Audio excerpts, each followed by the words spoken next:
Because what is the story behind the song, or the lyrical theme that the song is about? TryColour? Yeah? That is the hardest one to answer. It's really weird. I think it's just about it's about a feeling of wanting to be inspired, I suppose, or enjoying being inspired by just little everyday things, like good food. And I think part of it was like a celebration of multiculture. Mm-hmm. If I have to articulate it in a way that's understandable, like just the difference, the colour that difference can bring to your life. And it's in the context of Australia, I suppose, but I think it's valid anywhere else. Like, we particularly come from a pretty racist background, having been in a white country or a colonial nation in the middle of Asia. We had a more acute fear of the other than perhaps Europeans did, because we really were alone down there as white Australians. And so we had this policy called the White Australia policy that was for probably until was it the 60s or 70s? Yeah, really crazy. Quite late. Even Britain was like, you guys have got to stop being so racist, it's weird. And I think that still is there was a fear of an Asian invasion, and yet being young people now, we can see how much Asians or any other immigrant group have added to our culture, and how boring it would be if it didn't have those people. And I think it was they're part of our identity now. Yeah, particularly just the everyday, like the food, music. It's just like about kind of being one world instead of fearful little nations. But then also that's a kind of bigger picture vision of it. It's like also about the individual being not so scared of the other. Were you brought up in such a surrounding, or is that maybe your parents disliked that? In what you mean, like a racist? Like more the isolated. Why was Byron Bay? Did it used to be? It's quite a white place. It is quite white.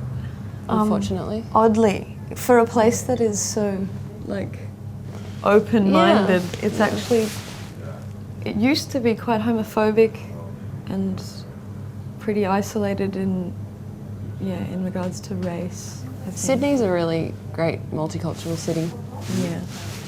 The musical side from TryColour, if you can stick to that particular song, can you recall who came up with what was the first thing that led maybe to the song, or the first idea? I remember Sam playing a riff. Yeah. The guitar. The Sam chorus played the chords. riff. The chorus. The dun dun dun dun dun dun dun dun dun dun. Yeah. And then we all just started playing along.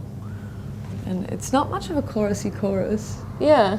But at first we weren't that convinced by the song. We were like, this is really different to what we usually play. But then we kept working on it, and then it turned into something that we really liked. So we kept it. It's still such a mishmash of a song. Like, it's kind of got a 90s feeling at the start, and then the end also has a 90s feeling, but more of a dance.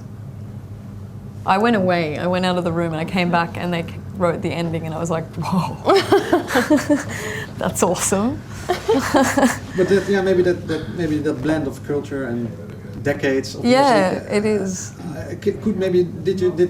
Did the director, or do you recognize that influence in the video in the end? I did. Yeah, I like the video. It's quite simple, but it's simple but effective, I guess. Yeah, I think I find the way they used lighting to be kind of it's like black and white, but then little bits of colour. And yeah, it wasn't the obvious let's go for this colourful thing. It was more like make it a bit more interesting. Yeah. And the jolting lighting was like odd lighting on people's faces and that kind of thing. It was kind of like a bit disturbing or something, which I like about it. One last question. You mentioned already maybe the concept that you had in mind, or the idea that came for the album, The Prisoner. Can you maybe explain a little bit how that title relates to the concept behind the album, or the album?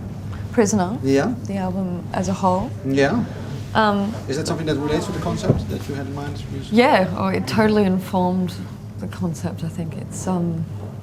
I did say this before, how the name came first, right? Mm-hmm. Yeah, and then we had like lyrics to a couple of songs, but most of them were written after that, and particularly the title track, Prisoner. I'll try and explain in a way that makes sense.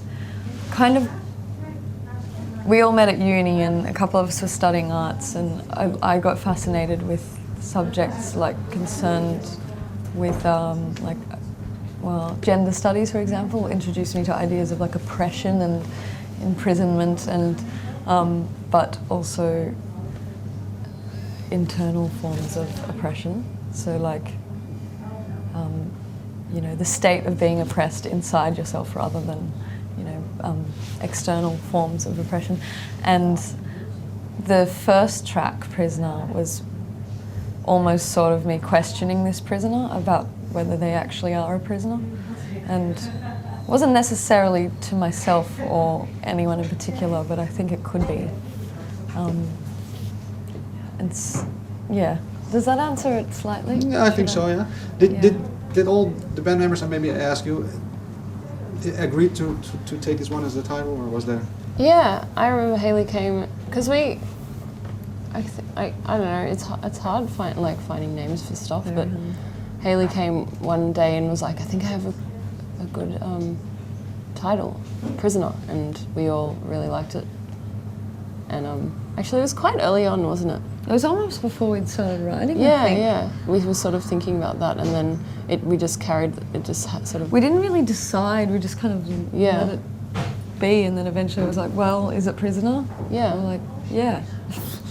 And thought it was cool that it was just a one word. Yeah, because it's funny Catchy, that kind of. the releases we've had so far have gone four words, 3 words, 2 words, 1 word. Yeah, that's right. And it wasn't totally on purpose, but we noticed a pattern and we were like, that's kind of cool. Yeah. Maybe then for the next album that might be a dangerous No line word. to continue, so we have to build up again.